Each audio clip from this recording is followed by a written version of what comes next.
Welcome back, everybody. This is David at Twice Diecast, and you are watching a top shelf episode. Today, we're going to look at American cars, as you saw.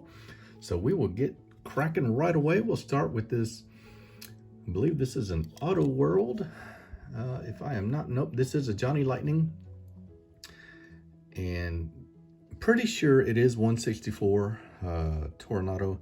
And it is just fantastic. What does that say there?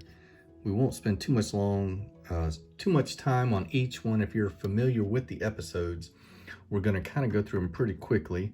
I'm going to put these on a shelf and they're going to disappear for a moment so that I can get everything. We'll see them as I pan out at the end. So up next is this really cool green light. Just a green light Ford Mustang. I thought it had something special on it, but it's got some pretty cool wheels on it. Not usually the biggest fan of opening parts, but this one flushes or closes pretty flush. Nice details on this one. You get lensed headlamps and tail lamps. This would be an XLT Off-Road Bear Joe special right there. That's a good looking Ford Mustang. We'll come back with a Chevy Camaro just to give the big boys equal representation. This is another green light. Check out the really authentic rims on it. Another opening part. I like the pretty stock look to this one. Guys, this thing is heavy. That's one good thing about this green light casting you get. As with most, you get metal body, metal base, and a lot of good weight to it. Check out this. What was this? A Plymouth Roadrunner. This was from M2, one of the few M2 that I bought. Not sure exactly why I bought this. I thought it was just a cool car. Look how they did the full back body panel lamp on that. I know who would like that one. Rick at Whole Lot of Zep likes those Roadrunners, and he's a big M2 fan. Johnny Lightning's got this Camaro for us. What does that say? 1980. I like just a classic black, gloss black, tan interior. Look at the rims on it. Kind of the bigger race slicks on the back. An older Johnny Lightning. I didn't display a lot of my older Johnny Lightning. They got some pretty clunky castings, but that one made the cut, as did this green light right here. Look at this Lincoln Continental. The rims are absolutely gorgeous. All the chrome on the front, lensed headlamps, chrome all down the belt moldings and all that. Yeah, this was just a really well done car, and you'll see those rims on a few other pieces, but I love those wheels on that green light. Ford Mustang from Racing Champions. I know this one won't be in scale. Some of these guys are just going to be sentimental favorites of mine. This was one of my very first kind of nicer premiums, and you can see it's got this burgundy paint job. It's really poorly done. Actually, got all kinds of imperfections in it. The color almost shifts because of the blotching and just who knows whatever else is going on. But it is one of my first ever purchases, and love the wheels on it. So from the side profile, it's a pretty good looking car. Racing Champions again for this Chevy Corvair. Probably in the collection right now just because I don't have any other Corvairs. Rear engine vehicle. Saw this on a show recently. These things are getting harder and harder to find. These things were pretty power-packed little vehicles. Look at that. It's just a cool car, right? Sometimes that's really the only explanation for why I have it in here. It's just a cool car. I think this is a Johnny Lightning. This probably was from, I believe it was maybe from a James Bond series. Look at that canvas top with the faux material look on it. Great wheels on it. Classic Mustang tail lamps here, painted. And interior, you'll see a trend that there's a lot of American cars that are just in here for no other reason than they're just hard to find cars. They're not necessarily 164. Like this Monte Carlo, probably way too big, but you're not going to find this car done by a lot of other companies. It does have an opening hood. Maybe it's not a Monte Carlo. Am I mistaken on that? No, it is. Huh, 2000 Chevy Monte Carlo. Just looked like it had maybe a Pontiac grill on there. And who knows, maybe that was the same exact vehicle they used for something else. All right, here's a Hot Wheels 70 Firebird. Not sure what series this came out of. Looks like you get a little bit extra detail on the steering wheel there with some chrome. Maybe another one of those 100% Hot Wheels. You got tread on the tires, metal body, metal base, Trans Am on the spoiler back there. Pretty good Hot Wheels. Look, transmission's done in light blue, and there is your engine detail. So, well done by Hot Wheels. I like the expensive stuff, guys, but I'm always going to have a heart for Hot Wheels and Matchbox. We all grew up appreciating cars because of them. Johnny Lightning, another Camaro here, and it looks like it's the same wheel setup as this black one. Not the same year car, but same wheels on it. I think this is our blue-green row here. Here is another Monte Carlo. This is done by Greenlight, I believe. Nope, Johnny Lightning. Opening hood on this one. I'm not going to open it too much. You can see orange air filter. You can see that hood doesn't sit really well. Just another one. Didn't have any other versions of that. Johnny Lightning again. Just can't imagine when I bought all these Johnny Lightnings. Thinking about it now. Looks like another Camaro. It's got the SS on it. On the grill. And it's a sharp car. Like the deco on that. Wow. The last one for this row. I'm not going to find this Pontiac basically anywhere. Look at these wheels. Way too big for it. This was a Johnny Lightning. And a G6 maybe, GTO. Looks a lot like those Bianti that Tyrone sent me, that yellow Monero. All right, let's move along. We've got another Ford Mustang from the 60s. This is a Greenlight and Shelby GT500, excuse me, 66.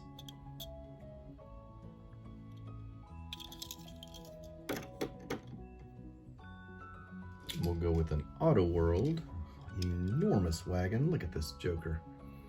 Love the wheels on it. AutoWorld, such tiny print, can't even tell what it is.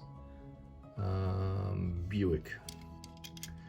Luggage rack on top. Love the two-tone metal flake.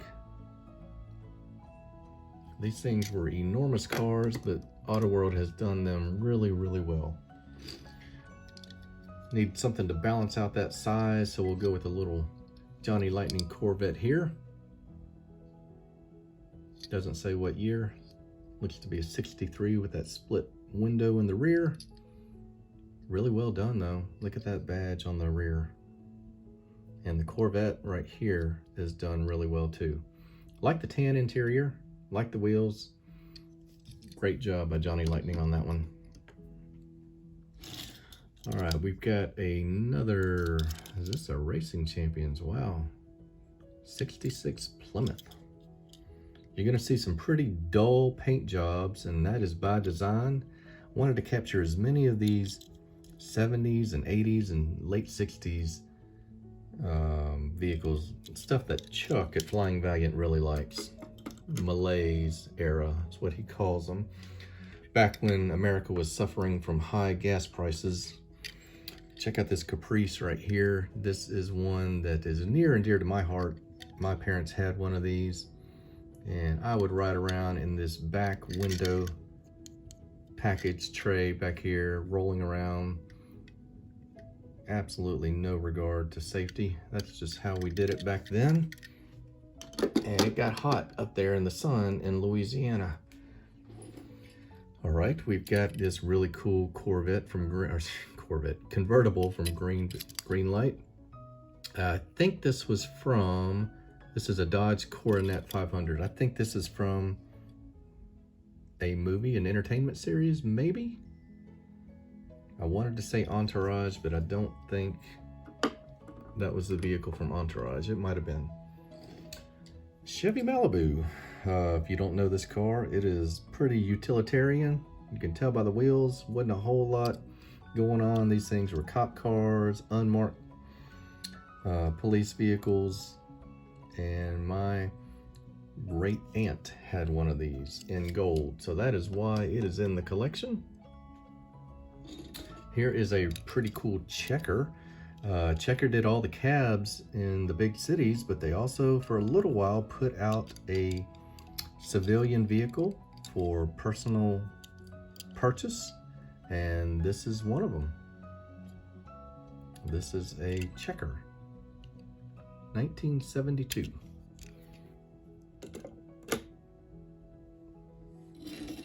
Another one that has sentimental history to me.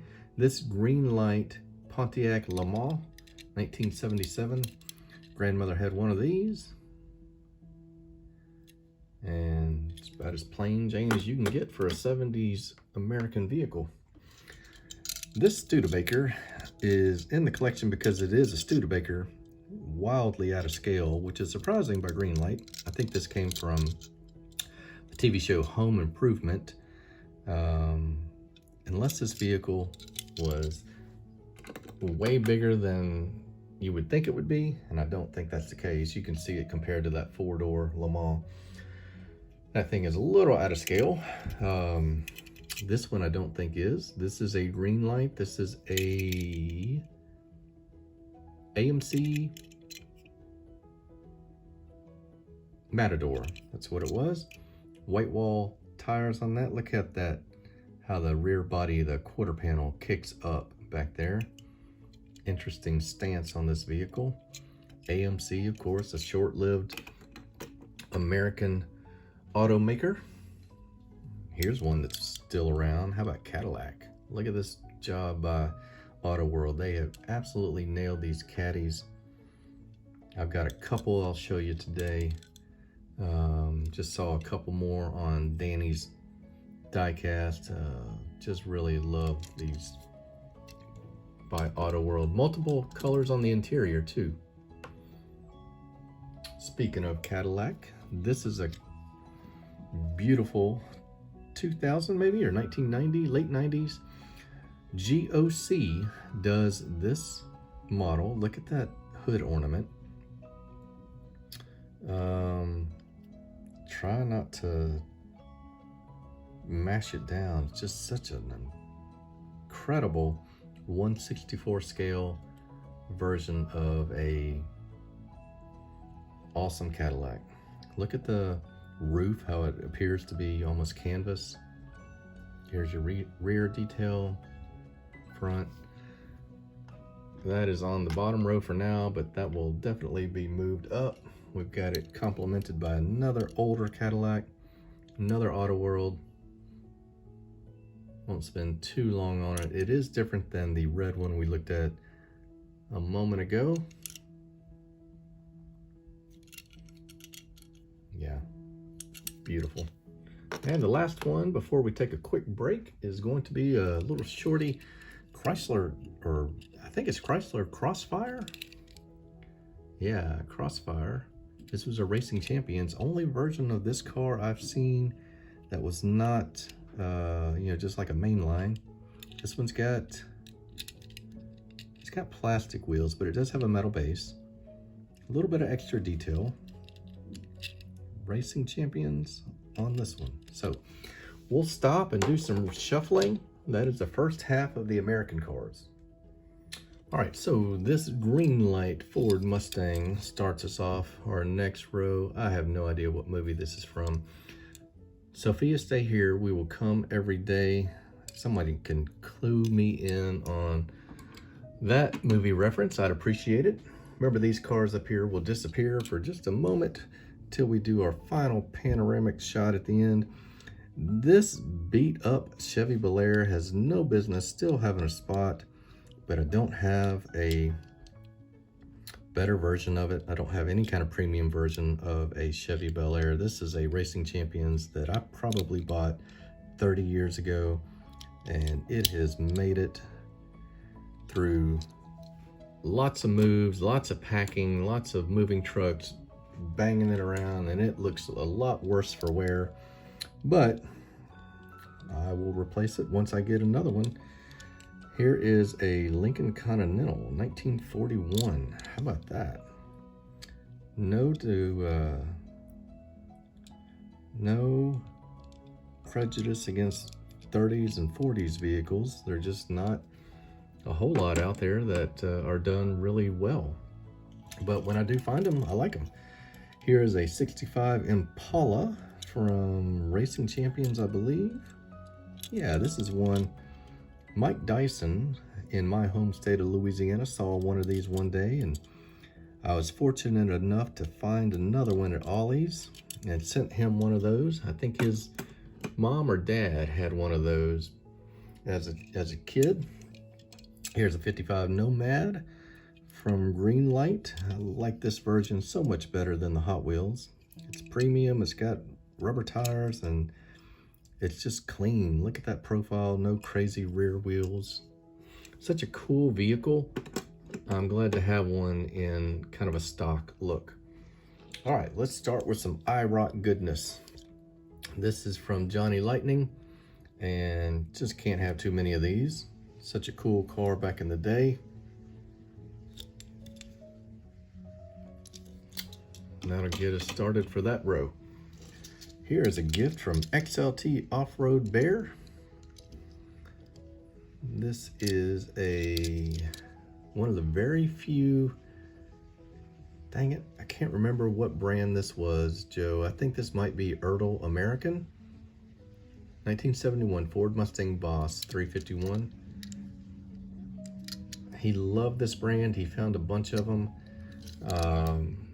and bought several, and has sent them all over the world. I was lucky enough to get one. Here is a Buick Riviera from Johnny Lightning. This one looks really good.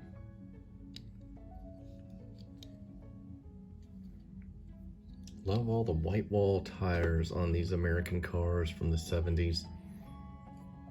And here is another. Let's see, this is an AutoWorld. Looks to be very similar, but this is a Mach 1 Mustang. Love the wheels on that. Yeah, this was a really well done Mach 1 by AutoWorld. And can't have 70s American muscle car on here without a Dodge Daytona Superbird. This is from Ertl. Okay. Look how skinny the tires are on this.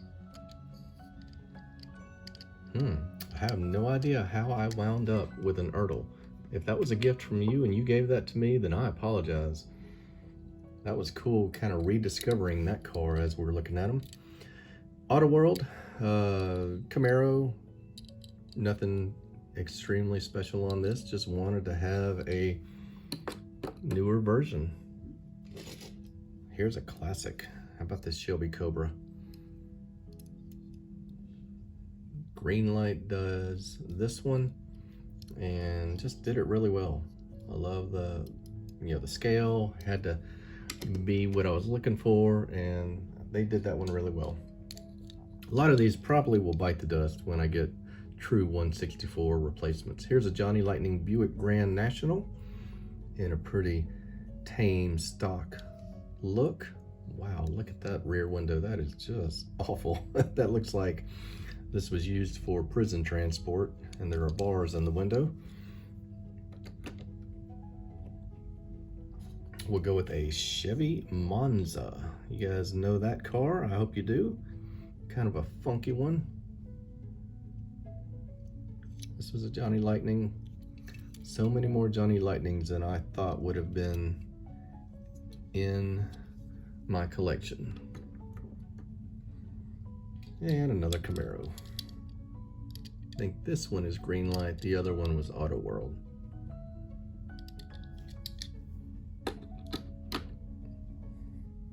We'll go with some Ford GTs from Greenlight on this row. Here is one.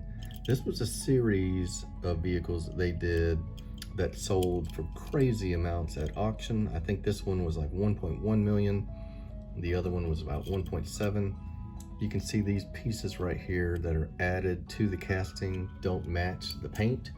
So that is one thing to be aware of before you run out and buy that one. Brand new casting from Johnny Lightning. This one is true 164, and I believe this was an 85 Firebird. Really well done. Another IROC. This one from Johnny Lightning in a classic black and gold paint scheme. Look how they did the hood on that in gold. Great job on the tail lamps. Great wheels on that one. Another newer release from Johnny Lightning, maybe an older casting. This is a 95 Pontiac Firebird.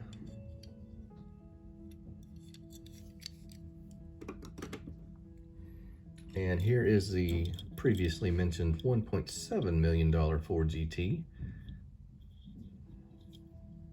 Cool car.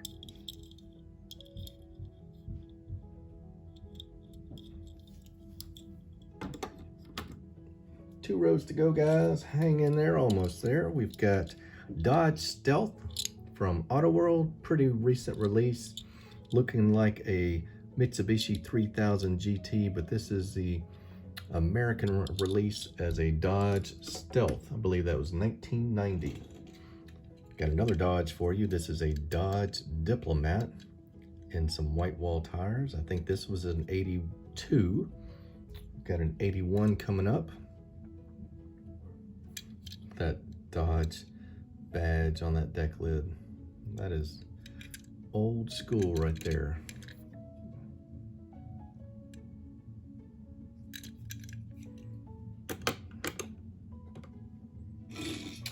This Greenlight. Shout out to Tyrone at building the ultimate Matchbox car collection. He can't get enough of this era Crown Vic. Again, almost every unmarked police car in the US back then was made from that. Here is the 80, what do we say, 82 is the other one. This is an 81 Dodge Diplomat. Great job by Greenlight on this one.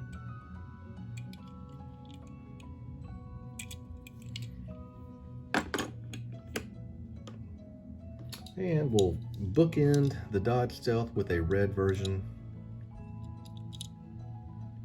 again by AutoWorld. Check out the cyclonic wheels. They nailed that casting. Last row, we'll just do some good old C8 Corvette action. Plenty of those. I've been trying to pick these up as I find them. Here's the white AutoWorld release. I think it's got an opening hood. Opening features not big for me, but I'll look at them when they're there. As long as it sits down nice and clean, I'm all for it. Here is a black version, and let's see, is this the, nope, this is the Mini GT version. So, what do you think? Wheels look just about the same. Hood doesn't open, engine cover rather, but you can see a chromed out engine in there. Wheels look pretty good. We'll break up the Corvette posse with this Dodge Charger, this Hellcat from Greenlight, and it's got an opening hood. I like the matte racing stripes on it. Two Corvettes will end this. We've got the red version from Mini GT. Might be getting the yellow one soon, hadn't decided. I think that was a gift from Rick at Whole Lotta Zep. And the last one was the Greenlight version, which has the removable hardtop. Kind of a cool feature. It's got the same black with ghost racing stripes as the Mini GT. This one is just the hardtop. So that's going to do it for the American cars. There is a supplement to this video of just a few that was shot previously. I'll attach to the end. It's only about 10 or 11 cars, but this is David at Twice Diecast. I appreciate you guys stopping by and watching the Top Shelf series. Hang around, we've got more to come. Take care, everybody.